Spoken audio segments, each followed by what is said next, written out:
Good morning and namaste to all of you. Let's start our Monday class with some prayers first. Om Guru Brahma Guru Vishnu Guru Devo Maheshwara Guru Sakshat Parbrahma Tasmai Shri Guruve Namah. Om Bhuvaswah Tatsavitra Bhargo Devasya Dhimahi Dhiyo Yo Nah Prachodayat. अस्तो मा सद्गम्य तमसो मा ज्योतिर्गम्य मृत्युर्मा अमृतं गम्य ओम सहनावतु सहनौ भुनक्तु सवीर्यं करवावहै तेजस्विनावधीतमस्तु मा विद्विषावहै ओम शांति शांति Shanti Om. Let's open our Yoga Vashishta. And we are on page number 73. This is the second chapter. And in the second chapter, part number 14, विचार की दृढ़ता. So वशिष्ठ जी बोले, हे राम जी, अब विचार का निरूपण सुनो. जब हृदय शुद्ध होता है तब विचार होता है, और शास्त्रार्थ के विचार द्वारा बुद्धि तीक्ष्ण हो जाती है.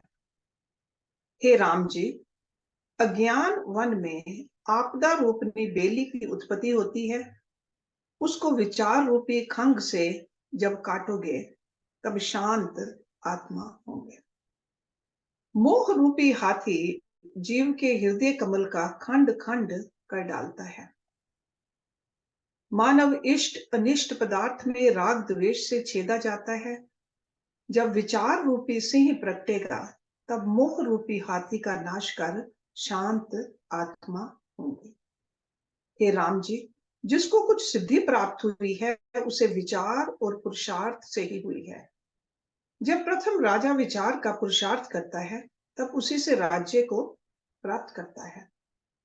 प्रथम बल, दूसरे बुद्धि, तीसरे तेज, चतुर्थ पदार्थ आगमन और पंचम पदार्थ की प्राप्ति. इन पांचों की प्राप्ति विचार से होती है, अर्थात इंद्रियों का जीतना, बुद्धि आत्म व्यापनी और तेज, पदार्थ का आगमन, इनकी प्राप्ति विचार से होती है. हे राम जी, जिस मनुष्य ने विचार का आश्रय लिया है वह विचार की दृढ़ता से जिसकी वांछा करता है उसको पा जाता है. इससे विचार इसका परम मित्र है. विचारवान पुरुष किसी आपदा में नहीं फंसता.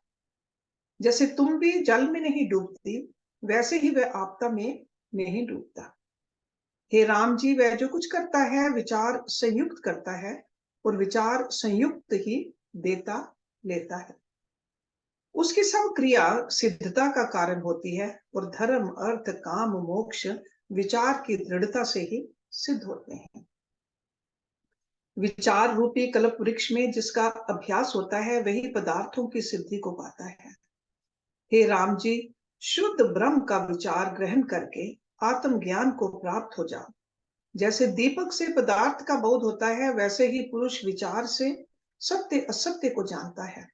जो असत्य को त्याग कर सत्य की ओर उन्मुख होता है उसी को विचारवान कहते हैं. हे राम जी, संसार सागर में आपदा रूपनी तरंगे उठती हैं. विचारवान पुरुष उनके भाव में कष्ट नहीं पाता. जो कुछ क्रिया विचार संयुक्त होती है उसका परिणाम सुख है, और जो चेष्टा विचार बिना होती है उससे दुख प्राप्त होता है. हे राम जी, अविचार रूप कंटक के वृक्ष में दुख के बड़े कंटक निकलते हैं. अविचार रूपनी रात्रि में तृष्णा रूपनी पिशाचनी विचरती है, और विचार रूपी सूर्य का उदय होता है. और जब विचार रूपी सूर्य का उदय होता है तब अविचार रूपनी रात्रि और तृष्णा रूपनी पिशाचनी नष्ट हो जाती है. हे राम जी, हमारा यही आशीर्वाद है कि तुम्हारे हृदय से अविचार रूपनी रात्रि नष्ट हो जाए. विचार रूपी मर्तंड से अविचारित संसार दुख का नाश होता है. मर्तंड मीन्स सन, सूर्य. जैसे बालक अविचार से अपनी परछाई को वैताल कल्पित कर भय पाता है और फिर विचार करने से भय मुक्त होता है, वैसे ही अविचार से संसार दुख देता है और सत्य शास्त्र द्वारा युक्ति का विचार करने से संसार का भय समाप्त हो जाता है। हे राम जी, जहां विचार है वहां दुख नहीं है। जैसे जहां प्रकाश है वहां अंधकार नहीं होता और जहां प्रकाश नहीं वहां अंधकार रहता है, वैसे ही जहां विचार है वहां संसार भय नहीं है और जहां विचार नहीं वहां संसार भय रहता है। जहां आत्म विचार उद्भूत है वहां सुखद सतगुण स्थित होते हैं। जैसे मान सरोवर में कमल की उत्पत्ति होती है, वैसे विचार में सतगुणों की उत्पत्ति होती है। जहां विचार नहीं है वहीं दुख का बसेरा होता है। हे राम जी, जो कुछ अविचार से क्रिया की जाए वह दुख का कारण होती है। जैसे चूहा बिल को खोद कर मिट्टी निकालता है, वह जहां इकट्ठी होती है वहां बेली की उत्पत्ति होती है, वैसे ही अविचार से जो मिट्टी रूपनी पाप क्रिया को इकट्ठा करता है उससे आपदा रूपी बेली उत्पन्न होती है। अविचार रूपी घुन के खाए सूखे पेड़ से सुख रूपी फल नहीं निकलते। अविचार उसका नाम है जिसमें शुभ और शास्त्र अनुसार क्रिया ना हो। हे राम जी, विवेक रूपी भूपति है और विचार रूपनी उसकी ध्वजा है। जहां विवेक रूपी भूपति आता है वहां विचार रूपनी ध्वजा भी उसके साथ चलती है, और जहां विचार रूपनी ध्वजा आती है वहां विवेक रूपी भूपति भी आता है। जो पुरुष विचार से संपन्न है वह पूजनीय है। जैसे द्वितीया के चंद्र को सब नमस्कार करते हैं, वैसे ही विचारवान को सब नमस्कार करते हैं। हे राम जी, हमारे देखते देखते अल्प बुद्धि भी विचार की दृष्टता से मोक्ष पद को प्राप्त हुए हैं। इससे विचार सम का परम मित्र है। जैसे हिमालय पर्वत भीतर बाहर से शीतल रहता है, वैसे ही वह भी शीतल रहता है। देखो, विचार से जीव ऐसे पद को प्राप्त होता है जो नित्य स्वच्छ अनंत और परमानंद रूप है।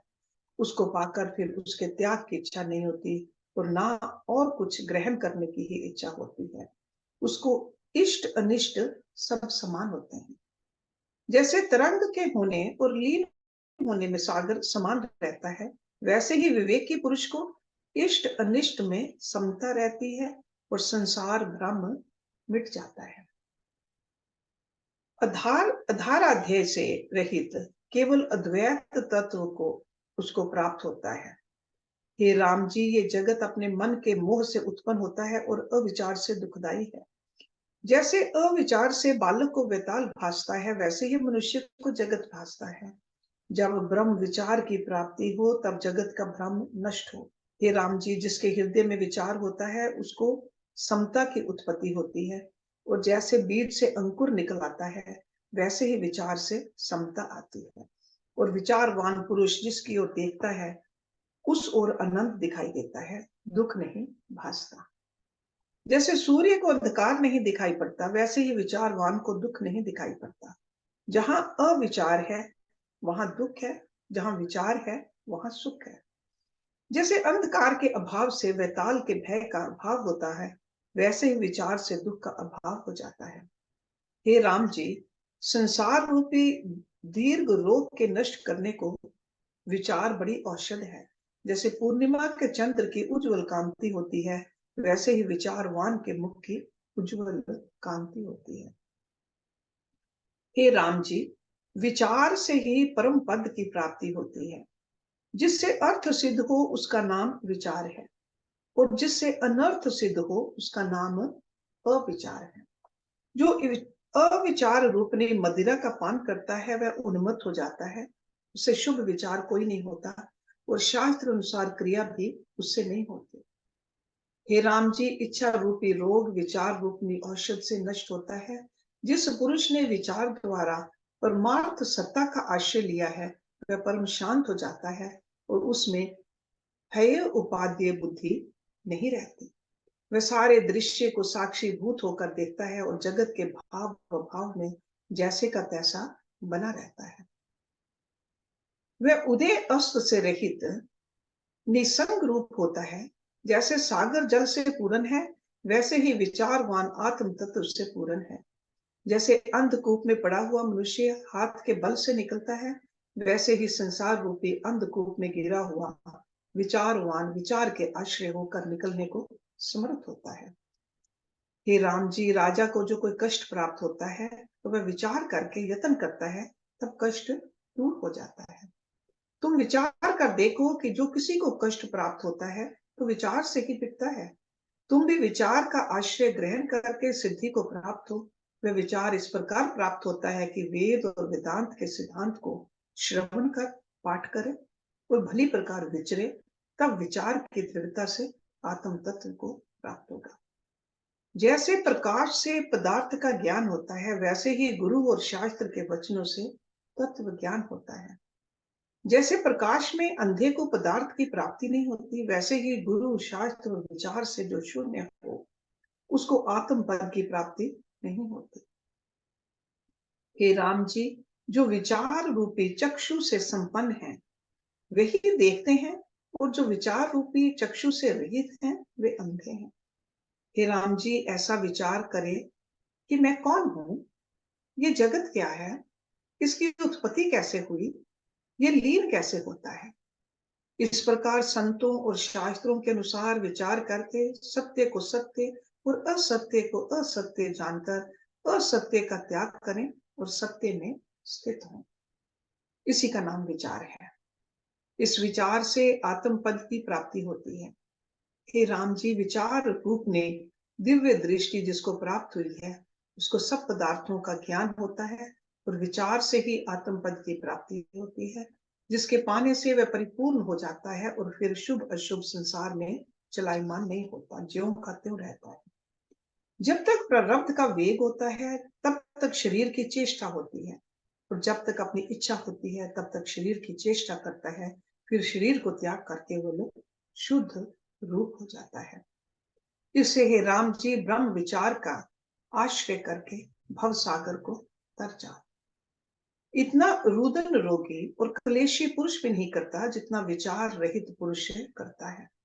हे राम जी, जो पुरुष विचार शून्य है उसको सब आपदाएं आद बोझती हैं। जैसे सब सरिताएं स्वभाव से ही सागर में प्रवेश करती हैं, वैसे अविचार से जीवन में सब आपदाएं प्रवेश करती हैं। हे राम जी, कीचड़ का कीट, गर्त का कंटक और अंधेरे बिल का सांप होना अच्छा है, परंतु विचार से रहित होना शौच है। जो पुरुष विचार से रहित होकर भोग दिशि दौड़ता है वह श्वान है। हे राम जी, विचार रहित पुरुष बड़ा कष्ट पाता है, अतः तुम एक क्षण भी विचार रहित नहीं रहना, विचार से दृढ़ होकर निर्भय रहना। मैं कौन हूं और दृश्य क्या है, ऐसा विचार करके और सत्य रूप आत्मा को जानकर दृश्य का त्याग करना। हे राम जी, जो पुरुष विचारवान है वह संसार के भोग में नहीं गिरता, सत्य में ही स्थित होता है। जब विचार स्थित होता है तब तत्व ज्ञान होता है, और जब तत्व ज्ञान से विश्राम होता है तब विश्राम से चित्त का उपशम होकर दुख नष्ट होता है। So you remember in the couple of sarg before he mentioned Sham, Santosh, Vichar or Satsang. Okay, he mentioned that these are Char Dwarpal. So that's why in this sarg he's talking about the Vichar. Okay, and he defined what Vichar is actually. Okay, in essence it is the reflection. When we study something, तो उसके ऊपर विचार करना, क्या सत्य है क्या असत्य है, what is temporary, what is permanent, who am I, why did I come here into this body, what is my purpose, that is vichar. That's a vichar. It's very important. Santosh, so in the next one he talks about Santosh, that is another Dwarpal. संतोष से ही परमानंद की प्राप्ति। विशिष्य बोले, हे अविचार शत्रु के नाशक राम जी, जिस पुरुष को संतोष प्राप्त हुआ है वह परम आनंदित होकर त्रिलोक के वैभव को तृणवत तुच्छ जानता है। तृण means small piece of blade of grass, सूखा हुआ टुकड़ा घास का तृण। ओके, सो जिस पुरुष को संतोष प्राप्त हुआ है वह परमानंदित होकर त्रिलोक के वैभव को, त्रिलोक मीन्स तीनों लोकों के वैभव को तृणवत तुच्छ जानता है। हे राम जी, जो अनंत अमृत के पान से और त्रिलोक के राज्य से नहीं होता, वह आनंद संतोषवान को लभ्य होता है। हे राम जी, इच्छा रूप ने रात्रि हृदय रूपी कमल को सकुचा देती है। जब संतोष रूपी सूर्य का उदय होता है, तब इच्छा रूपनी रात्रि का अभाव हो जाता है। जैसे क्षीर सागर उज्ज्वलता से शोभायमान है, वैसे ही संतोषवान की कांति सुशोभित होती है। हे राम जी, त्रिलोक के राजा की भी इच्छा निवृत्त ना हुई तो वह दरिद्री है, और जो निर्धन संतोषवान है वह सर्वेश्वर है।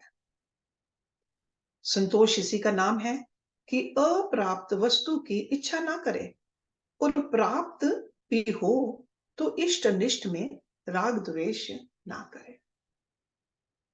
संतोषवान सदा आनंद रूप है और आत्म स्थिति से तृप्त हुआ है, उसको और कुछ इच्छा नहीं। संतोष से उसका हृदय प्रफुल्लित हुआ है। जैसे सूर्योदय होने से सूर्यमुखी पुष्प प्रफुल्लित होता है, वैसे ही संतोषवान प्रफुल्लित हो जाता है, जो अप्राप्त वस्तु की इच्छा नहीं करता। अप्राप्त मीन्स जो प्राप्त नहीं है, something which you don't have, उसकी इच्छा नहीं। और जो अनिश्चित प्राप्त हुई को यथाशास्त्र क्रम से ग्रहण करता है, वही संतोषवान है। जैसे पूर्णिमा का चंद्र अमृत से पूर्ण होता है, वैसे ही संतोषवान का हृदय संतोष से पूर्ण होता है। जो संतोष रहित है, उसके हृदय रूपी वन में सदा दुख और चिंता रूपी फूल फल उत्पन्न होते हैं। हे राम जी, जिसका चित्त संतोष रहित है, उसको नाना प्रकार की इच्छाएं सागर के विविध तरंगों के समान उत्पन्न होती हैं। संतुष्ट आत्मा परम आनंदित है, उसको लौकिक पदार्थों में है उपादेय बुद्धि नहीं होती। हे राम जी, जैसा आनंद संतोषवान को होता है, वैसा आनंद अष्ट सिद्धि के वैभव और अमृत पान करने से भी नहीं होता। संतोषवान सदा शांत रूप और निर्मल रहता है। इच्छा रूपनी धूल सर्वदा उड़ती रहती है, जो संतोष रूपनी वर्षा से शांत हो जाती है। इस कारण संतोषवान निर्मल है। हे राम जी, जैसे आम का पका हुआ फल सुंदर होता है और सबको प्यारा लगता है, वैसे ही संतोषवान पुरुष सबको प्यारा लगता है और स्तुत्य है। जिस पुरुष को संतोष प्राप्त हुआ है, उसको परम लाभ हुआ है। हे राम जी, जहां संतोष है वहां इच्छा नहीं रहती, और संतोषवान भोगों से दीन नहीं होता। वह उदार आत्मा सर्वदा अनंत से तृप्त रहता है। जैसे मेघ पवन के आने से नष्ट हो जाता है, वैसे ही संतोष के आने से इच्छा नष्ट हो जाती है। जो संतोषवान पुरुष है, उसको देवता और ऋषीश्वर सब नमस्कार करते और धन्य धन्य कहते हैं। हे राम जी, जब संतोष धारण करोगे तब परम शोभा पाओगे। Okay, so Santosh. See, even Rishi Patanjali said the same thing. See, the first two steps on the ladder of yoga, the yam and the niyam. In the niyam, santosh is part of it. Shauch, santosh, tap, swadhyay, ishwar pranidhan, santosh. And Rishi Patanjali said, the greatest victory is for a person when he is santoshi. Santoshad anuttamam sukhalabha.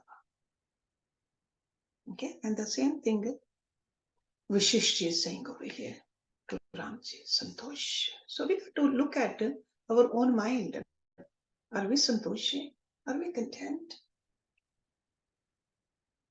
Or do we have just keep on the bubbling desires in our mind? Okay. Now in the next सर्ग संत समागम की महत्ता। वशिष्ठ जी बोले, हे राम जी, जितने दान और तीर्थ आदि स्थान हैं, उनसे आत्म पद की प्राप्ति नहीं होती। आत्म पद की प्राप्ति साधु संग से ही होती है। Because sometimes we think that we want to do all kinds of तीर्थ यात्रा। See, in the old times तीर्थ यात्रा का महत्व था, क्योंकि तीर्थ यात्रा करने जाते थे तो वहां पर साधु होते थे, सो साधु संग होता था। Now what we got to see is, अगर तीर्थ यात्रा करने जा रहे हैं तो वहां साधु हैं, अपने गुरु हैं कि नहीं, otherwise it's a waste of time. Because तीर्थ स्थान, they have become tourist spots. So even Vashishtha ji ने हजारों सालों पहले ये कह दिया कि जितने दान और तीर्थ आदि साधन हैं, उनसे आत्म पद की प्राप्ति नहीं होती। आत्म पद की प्राप्ति साधु संग से ही होती है। क्या नहीं तो तीर्थ एक दिल करता है दूसरे में भी जाएं, तीसरे में भी जाएं। इज देयर एंड टू तीर्थ स्थान?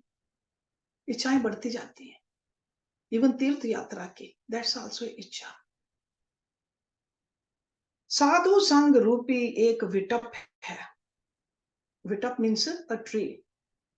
आत्म ज्ञान जिसका फल है, जिस पुरुष ने फल की इच्छा की है, वह अनुभव रूपी फल को पाता है। जो पुरुष आत्मानंद रहित है, वह सत्संग करके आत्मानंद से पूर्ण होता है। जो अज्ञान से मृत्यु पाता है, वह सत्संग से ज्ञान पाकर अमर होता है, और जो आपदा से दुखी है, वह सत्संग कर संपदा पाता है। So this is the glory of साधु संग। आपदा रूपी कमल का नाश करने वाली सत्संग रूपनी हिम की वर्षा है। सत्संग से ही आत्म बुद्धि प्राप्त होती है, जिससे मृत्यु नहीं होती और सब दुखों से छूटकर मानव परमानंद को प्राप्त करता है।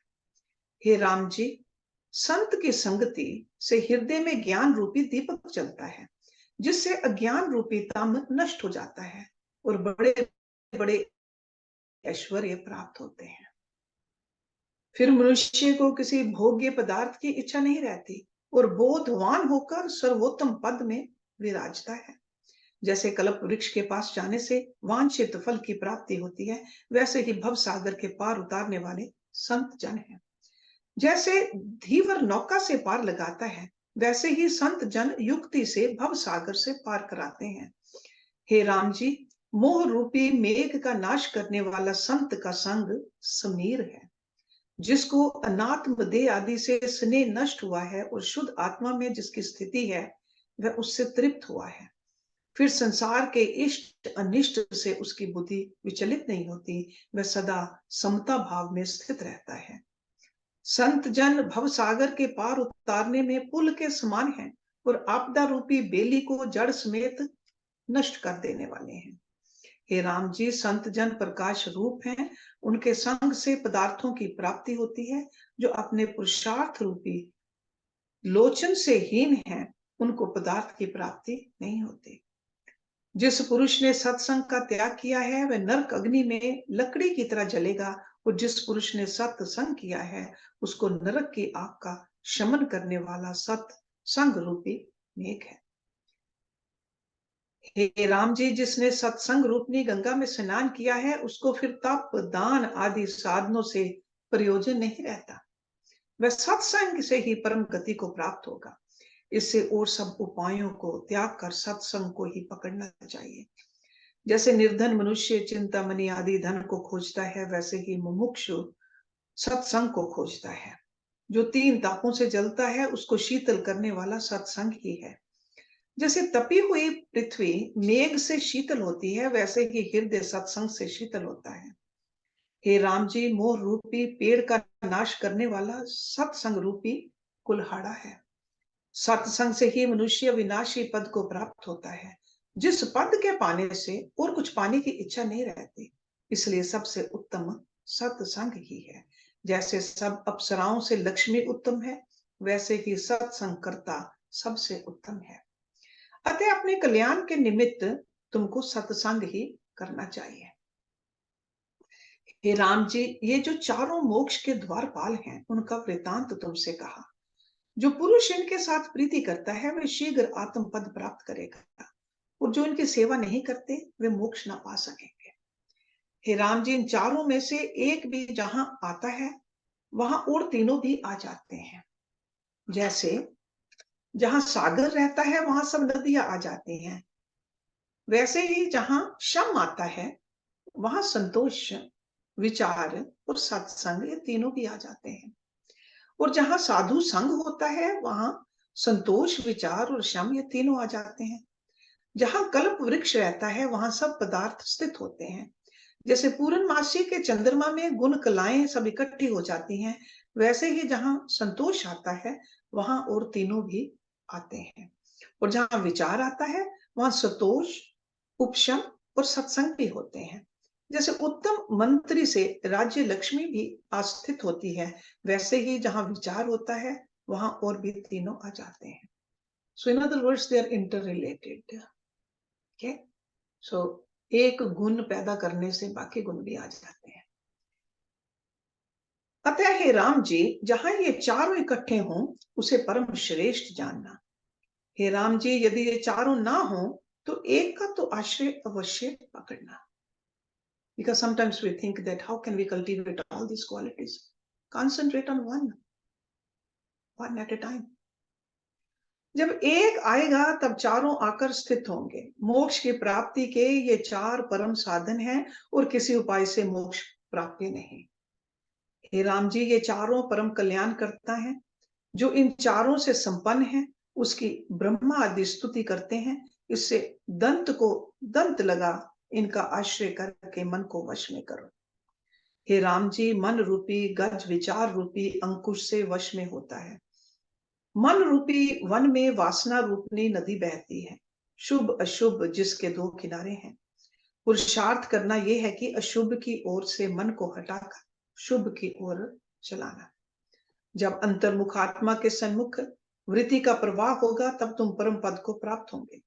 हे राम जी, प्रथम तो पुरुषार्थ करना यही है अविचार रूपनी उच्चता को दूर करें। जब अविचार रूपी बेंट हटेगा तब आपकी प्रवाह चलेगा।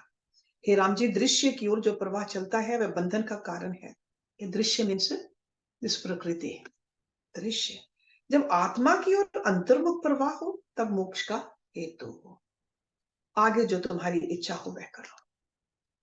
So he's saying instead of becoming extrovert, become introvert.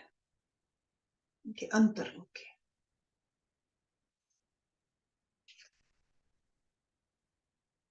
Next सर्ग, छठ प्रकरण विवरण। वशिष्ठ जी बोले, हे राम जी, ये मेरे वचन परम पावन हैं। विचारवान शुद्ध अधिकारी को ये परम ज्ञान के जनक हैं।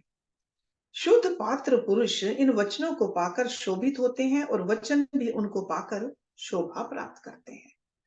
जैसे शब्द काल में मेघ के अभाव से शशि और अंबर शोभा देते हैं, वैसे ही शुद्ध पात्र में ये वचन शोभा देते हैं। और जिज्ञासु निर्मल वचनों की महिमा सुनकर प्रसन्न होता है। हे राम जी, तुम परम पात्र हो और मेरे वचन अति उत्तम हैं। ये महारामायण मोक्ष उपाय शास्त्र आत्मबोध का परम कारण है। इसमें परम पावन वाक्य की सिद्धि और युक्तार्थ वाक्य हैं और नाना प्रकार के दृष्टांत वर्णित हैं। जिसके बहुत जन्म के पुण्य उदित होते हैं उसको कल्प वृक्ष मिलता है। जो फल से झुक पड़ता है तब उसको ये शास्त्र श्रवण होता है। नीच को इसका श्रवण प्राप्त नहीं होता और ना उसकी वृत्ति इसके श्रवण में आती है। So that means they are not interested in it. So if you are interested in this, that means पुण्य कर्म किए हैं। जैसे धर्मात्मा भोग की इच्छा न्याय शास्त्र के सुनने में होती है और पाप आत्मा की नहीं होती, वैसे ही पुण्यवान की इच्छा इसके सुनने में होती है और अधर्मी को कदापि नहीं। जो कोई इस मोक्ष उपाय रामायण का आदि से अंत तक अध्ययन करेगा अथवा निष्काम संत के मुख से श्रद्धा युक्त सुनकर और संभाव होकर विचारेगा, उसका संसार भ्रम दूर हो जाएगा। जैसे रस्सी के जानने से सांप का भ्रम दूर हो जाता है, वैसे ही अद्वैत आत्म तत्व के जानने से मानव का संसार भ्रम नष्ट हो जाएगा। इस मोक्ष उपाय शास्त्र के 32 सहस्र श्लोक और 60 प्रकरण है। पहला वैराग्य प्रकरण वैराग्य का परम कारण है। हे राम जी, जैसे मरुस्थल में पादप नहीं होता, पर कभी बड़ी वर्षा हो तो वहां भी पेड़ होता है, वैसे ही अज्ञानी का हृदय मरुस्थल की तरह है, उसमें वैराग्य पेड़ नहीं होता, पर जो शास्त्र की बड़ी वर्षा हो तो वैराग्य वृक्ष उसमें उत्पन्न हो जाता है। इस वैराग्य प्रकरण के 1,500 श्लोक हैं। उसके अनंतर मुमुक्षु व्यवहार प्रकरण है, उसके परम निर्मल वचन है। जैसे मलिन मणि मार्जन करने से उज्जवल हो जाती है, वैसे ही इन वचनों से मुमुक्षु का हृदय निर्मल हो जाता है और मानव विचार के बल से आत्म पद को पाने को समर्थ होता है। इसके 1,000 श्लोक हैं। इसके अनंतर उत्पत्ति प्रकरण के 5,000 श्लोक हैं। उसमें बड़ी सुंदर कथाएं दृष्टांतों सहित कही गई हैं, जिनके विचार से संसार की उत्पत्ति का भाव मन से चला जाता है, अर्थात इस संसार का अत्यंत अभाव जान पड़ता है। हे राम जी, इस संसार में जो मनुष्य, देवता, दैत्य, शैल, नदी आदि जो स्वर्ग लोक, पृथ्वी, जल, तेज, वायु, व्योम आदि स्थावर जंगम अज्ञान से भासते हैं, इनकी उत्पत्ति कैसी हुई? जैसे रस्सी में सांप, सीप में रूपा, सूर्य की किरणों में जल, आकाश में तरु और दूसरा चंद्र, गंधर्व नगर और मनोराज की सृष्टि भासती है, और जैसे समुद्र में लहर, आकाश में नीलिमा और नौका में बैठने से किनारे के वृक्ष और पर्वत चलते दिखाई देते हैं, एवं जैसे मेघ की गति के साथ चंद्र चलता भासता है, स्तंभ में पुतली भासती है और भविष्य नगर आदि के असत्य पदार्थ सत्य भासते हैं, वैसे ही सब विश्व है। ओके, ये अज्ञान से अर्थाकार भासता है। भासता मीन्स दिखता है, that's how we think it is. और अज्ञान से ही इसकी उत्पत्ति है और ज्ञान से वह लीन हो जाता है। जैसे निद्रा में स्वप्न सृष्टि की उत्पत्ति होती है और जागने से निवृत्त हो जाती है, वैसे ही अविद्या से संसार की उत्पत्ति होती है और सम्यक ज्ञान से निवृत्त हो जाती है। सम्यक मीन्स डीप। वह अविद्या कुछ वस्तु ही नहीं है। सर्व ब्रह्म जो चिद आकाश रूप शुद्ध अनंत और परमानंद स्वरूप है, उससे न विश्व उत्पन्न होता है और न लीन होता है। जैसे कि तैसी आत्मसत्ता अपने आप में स्थित है, उसमें संसार ऐसा है जैसे दीवार पर चित्र होता है। जैसे स्तंभ में पुतलियां होती हैं जो हुए बिना भासती हैं, वैसे ही यह सृष्टि मन में है, वास्तव में कुछ बनी नहीं। सब आकाश रूप है। जब चित्त संवेदन स्पंदन रूप होता है, तब नाना प्रकार का विश्व होकर भासता है। जब निस्पंद होता है, तब मिट जाता है। इस प्रकार विश्व की उत्पत्ति कही है। उसके बाद स्थिति प्रकरण है, उसमें विश्व की स्थिति वर्णित है। जैसे इंद्रधनुष में अविचार से रंग है, और जैसे सूर्य की किरणों में जल और रस्सी में अहि भासता है। अहि मीन्स स्नेक। और वह सब सम्यक दृष्टि से निवृत्त होता है, वैसे ही अज्ञान से विश्व की प्रतीति होती है।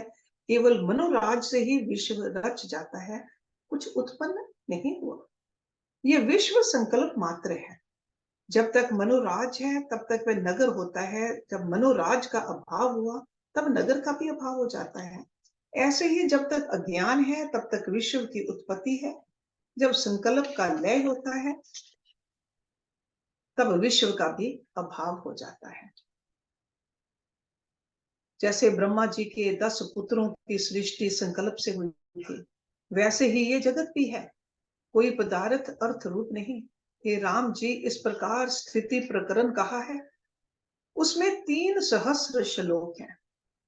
उनके विचारने से संसार की सत्यता जाती रहती है। उसके बाद उपशम प्रकरण है, उसके 5,000 श्लोक हैं। जैसे स्वप्न से जागने पर वासना जाती रहती है, वैसे ही इसके विचार से अहम, अमहत्व आदि वासना लीन हो जाती है, क्योंकि उसके निश्चय में संसार नहीं रहता। जैसे एक पुरुष सोया है, उसको स्वप्न में संसार भासता है, और उसके निकट जो जागृत पुरुष है, उसको स्वप्न का संसार आकाश रूप है। तो जब आकाश रूप हुआ तब वासना कैसे रहे, और जब वासना नष्ट हुई तब मन का उपशम हो जाता है। उपशम से शम इज सेरेनिटी, उपशम higher level of serenity, complete serenity. तब देखने भर को उसकी सब चेष्टा होती है और मन में पदार्थों की इच्छा नहीं होती। जैसे अग्नि की मूर्ति देखने भर की होती है, अर्थ आकार नहीं होती, वैसे ही उसकी चेष्टा होती है। हे राम जी, जैसे तेल से रहित दीपक बुझ जाता है, वैसे ही इच्छा से रहित मन का निर्वाण हो जाता है। उसके बाद निर्वाण प्रकरण है, जिसमें परम निर्वाण वचन कहे हैं। अज्ञान से चित्त और चित्त से विचार का संबंध है, विचार करने से निर्वाण हो जाता है। जैसे शरद काल में मेघ के अभाव से शुद्ध आकाश होता है, वैसे ही विचार से जीव निर्मल होता है। हे राम जी, अहंकार पिशाच विचार से नष्ट होता है, और जितनी कुछ इच्छा फुरती है उसका निर्वाण हो जाता है। जैसे पत्थर की शिला फुरने से रहित होती है, वैसे ही ज्ञानवान इच्छा से रहित होता है। तब जितनी कुछ उनकी संसार की यात्रा है वह चुकती है, और जो कुछ करना है वह कर चुकता है। हे राम जी, शरीर होते हुए भी वह पुरुष अशरीर हो जाता है। सो अशरीर means non identification with the body.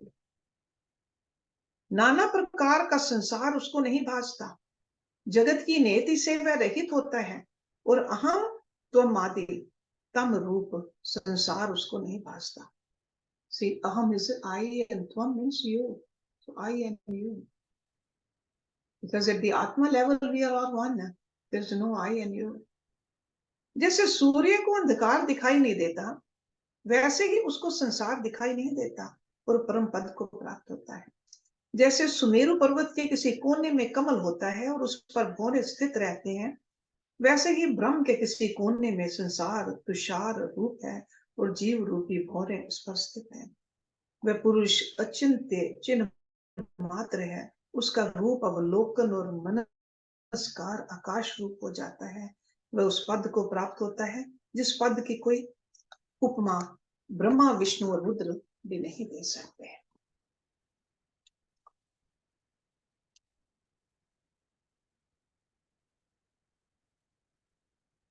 दृष्टांत के माध्यम से उपदेश। वशिष्ठ जी बोले, हे राम जी, ये परम उत्तम वाक्य है, इनको विचारने वाला उत्तम पद को प्राप्त होता है। जैसे उत्तम खेत में उत्तम बीज बोने से उत्तम फल की उत्पत्ति होती है, वैसे ही इनका विचारने वाला उत्तम पद को प्राप्त होता है। ये वाक्य युक्तिपूर्ण है। कदाचित युक्ति से रहित वाक्यार्थ भी हो तो उनका त्याग करना चाहिए, और युक्तिपूर्ण वाक्य अंगीकृत करना चाहिए। अंगीकृत मीन्स एक्सेप्टेड। हे राम जी, ब्रह्मा के भी वचन युक्ति से रहित हों तो उनको भी सूखे तृण के समान त्याग देना चाहिए, और यदि बालक के वचन युक्ति पूर्वक हों तो उनको अंगीकृत करना चाहिए। जैसे पिता के कूप का खारी जल हो तो उसे त्याग कर निकट के मिष्ट कूप के जल को पान करते हैं, वैसे ही बड़े और छोटे का विचार न करके युक्तिपूर्ण वचन मानना चाहिए। हे राम जी, मेरे वचन सब युक्ति पूर्वक और बोध के परम कारण हैं। जो पुरुष एकाग्र होकर इस शास्त्र को अध्यंत पढ़ेगा, अध्यंत means from beginning to end, अथवा पंडित से श्रवण करके विचारेगा, उसकी बुद्धि सुसंकृत होगी। जब पहले वैराग्य प्रकरण को विचारोगे तब वैराग्य उत्पन्न होगा। जितने जगत के रमणीय पदार्थ भोगे हैं उनको विरस जानकर किसी पदार्थ की वांछा ना करोगे। जब भोग से वैराग्य होता है तब शांत रूप आत्म तत्व में प्रतीति होती है, और जब विचार से बुद्धि सुसंस्कृत होगी तब शास्त्र का सिद्धांत बुद्धि में स्थित होगा। जैसे शरद काल में मेघ के अभाव से आकाश सब ओर से स्वच्छ हो जाता है, वैसे ही संसार के विकार त्याग कर बुद्धि निर्मल होगी और फिर आदि व्याधि की पीड़ा ना होगी। आदि व्याधि क्या है? The suffering at the physical level and the mental level, आदि व्याधि। हे राम जी, जैसे जैसे विचार दृढ़ होगा वैसे वैसे शांत आत्मा होंगे। इससे जितने संसार के यत्न हैं उनको त्याग कर इस शास्त्र का बारंबार विचार करने से चैतन्य सत्ता का उदय होगा और मोह आदि विकारों की सत्ता नष्ट होगी। जैसे जैसे सूर्य उदय होता है वैसे वैसे अंधकार नष्ट होता है, वैसे ही विकार नष्ट होंगे। तब उस पद की प्राप्ति होगी जिसके पाने से जगत के क्षोभ मिटेंगे। जैसे शरद काल में मेघ नष्ट हो जाता है वैसे ही जगत के क्षोभ मिट जाते हैं। हे राम जी, जैसे कवचधारी पुरुष को बाण नहीं भेद सकते, उसी तरह ज्ञानवान पुरुष को संसार के राग द्वेष नहीं भेद सकते। उसको भोग की इच्छा नहीं रहती, और जब विषय भोग आते हैं तब उनको विषय जानकर बुद्धि ग्रहण नहीं करता। जैसे पतिव्रता स्त्री अपने अंतःपुर से बाहर नहीं निकलती, वैसे ही उसकी बुद्धि भीतर से बाहर नहीं निकलती। हे राम जी, बाहर से तो वह भी प्राकृत मनुष्यों के समान दिखाई देते हैं, और जो कुछ अनिश्चित प्राप्त होते हैं उनको भोगता हुआ दिखाई पड़ता है, पर भीतर से उसको राग द्वेष नहीं पड़ता। हे राम जी, जो कुछ जगत की उत्पत्ति और प्रलय का क्षोभ है वह ज्ञानवान को नष्ट नहीं कर सकता। जैसे चित्रंकित बेली को आंधी नहीं चला सकती, वैसे ही उसको भय दुख नहीं चला सकता। वह संसार की ओर से जड़ हो जाता है और वृक्षवत गंभीर, पर्वतवत स्थिर, चंद्रवत शीतल हो जाता है। हे राम जी, वह आत्मज्ञान से ऐसे पद को प्राप्त होता है जिसके पाने से और कुछ पाने योग्य नहीं रहता। आत्मज्ञान का कारण ये मोक्ष उपाय शास्त्र है। इसमें नाना प्रकार के दृष्टांत कहे गए हैं। जो वस्तु अपरिचिन्न हो और देखने में न आए और उसका न्याय देखने में हो, तो उसको उपमा से विधि पूर्वक समझाने का नाम दृष्टांत है। हे राम जी, संसार कार्य और कारण से परे है, तो आत्मा और संसार की एकता कैसे हो? इससे मैं जो दृष्टांत कहूंगा उसका एक अंश अंगीकृत करना, समूचा अंगीकृत न करना। हे राम जी, कार्य कारण की कल्पना मूर्खों ने की है। उसको मिटाने के लिए मैं स्वपन दृष्टांत कहता हूं। उसके समझने से तुम्हारे मन का संशय दूर होगा। दृग और दृश्य का भेद मूर्ख को भासता है। उसके दूर करने हेतु मैं स्वयं स्वपन दृष्टांत कहूंगा, जिसके विचारने से मिथ्या विभाग कल्पना का अभाव होता है। हे राम जी, ऐसी कल्पना का नाशक ये मोक्ष उपाय शास्त्र है। जो पुरुष इसे आद्यंत विचारेगा वह पूर्ण संस्कारी होगा। जो पात्र पदार्थ को जानने वाला हो और दृश्य को बारंबार विचारे, तो उसका दृश्य भ्रम नष्ट होगा। इस शास्त्र के विचार में किसी तीर्थ तप दान आदि की अपेक्षा नहीं है। जहां स्थान हो वहां बैठे और जैसा भोजन गृह में हो वैसा करे, वो बारंबार इसका विचार करे, तो अज्ञान नष्ट होकर आत्मपद की प्राप्ति होगी। हे राम जी, ये शास्त्र प्रकाश रूप है। जैसे अंधकार में पदार्थ नहीं दिखाई देता और दीपक के प्रकाश से चक्षु सहित दिखाई देता है, वैसे ही शास्त्र रूपी दीपक विचार रूपी नेत्र सहित हो तो आत्मपद की प्राप्ति हो। हे राम जी, आत्मज्ञान विचार बिना वर और शाप से प्राप्ति नहीं। जब विचार करके दृढ़ अभ्यास करो तब प्राप्त होता है। इससे इस मोक्ष पावन शास्त्र के विचार से भाव भ्रम नष्ट हो जाएगा और जगत को देखते देखते जगत भाव मिट जाएगा। जैसे सर्प के चित्र अंकित मूर्ति से बिना विचार भ्रम होता है, विचार कर देखो तब सर्प भ्रम मिट जाता है, वैसे ही जगत भ्रम विचार करने से नष्ट हो जाता है और जन्म मरण का भय भी छूट जाता है। हे राम जी, जन्म मरण का भय भी घोर दुख है, परंतु इस शास्त्र के विचार से वह भी नष्ट हो जाता है। जिन्होंने इसका विचार त्यागा है वे माता के गर्भ में कीट होकर भी कष्ट से न छूटेंगे और विचारवान पुरुष आत्म पद को प्राप्त होंगे। जो उत्तम ज्ञानी हैं उनको अनंत सृष्टि अपना ही रूप भासती है। कोई पदार्थ आत्मा से भिन्न नहीं भासता। जैसे जिसको जल का बोध है उसके लिए लहर और आवृत सब जल रूप ही हैं, वैसे ही ज्ञानवान को सब आत्म रूप ही भासता है और वह इंद्रियों के इष्ट अनिष्ट की प्राप्ति में राग द्वेष नहीं करता। सदा एक रस मन के संकल्प में रहित शांत रूप होता है. So it's a long chapter. We're going to stop it here and start from this part next week.